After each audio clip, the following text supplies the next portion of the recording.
Randall Chowning, one of the founding members of the Ozark Mountain Daredevils, came on. And it was really interesting. He talked about how he got started playing music. I mean, his whole life from like 10 years on. And his career in songwriting and how he writes a song. And it was really an interesting show. And then about his later career, he's had some ill health problems here lately and not able to play anymore. And so he's going to write a book about the history of his life. And they're having a kind of a going away party for his music career on the 1st of April. And he's going to play. He's got 5 CDs that he's put together of some of his songs that they're going to be available for sale. But that'll be the last of his music. So it's quite an interesting deal. It was very insightful, and he's a good storyteller. So it was really good.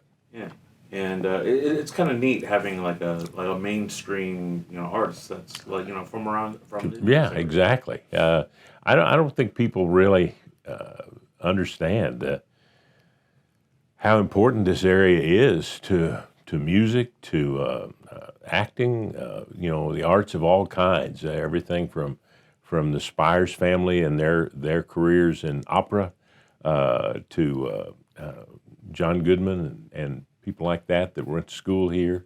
It's an amazing place that has been the incubator for arts of all types. So did you describe like his general process of writing a song? Yeah, he started with the music, and I said, well, did the music then did that bring you the words? I mean, did the general feeling of the music start you down a path? And he said, well, sometimes, and sometimes it was maybe a slogan or a saying or something that he had just heard that just stuck in his head, and over time it just developed and grew. Do you know if he mentioned any in particular song that he's No, he didn't. He was very proud of his work with the Daredevils. He said that as a group, they were all tremendous songwriters, and that was part of their skill, was that there was 5 songwriters all playing together and all playing off each other, and that's what made him so successful.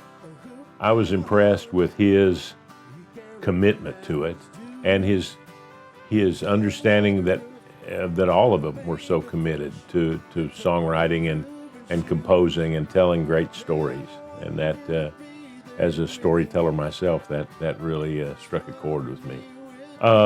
They were all around 20 in that area, between 20 and maybe 25 or 6, depending on where they were in the order of things. And they got together and played songs for each other and just kind of in a back room. And then there was a place called the New Bijou Theater down on Traffic Way under the Glenstone Viaduct.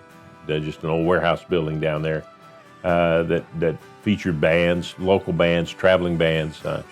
I heard Canned Heat there back in the day, and one of the people that is in the group was the bartender there at the time. So they would play and just in the back room.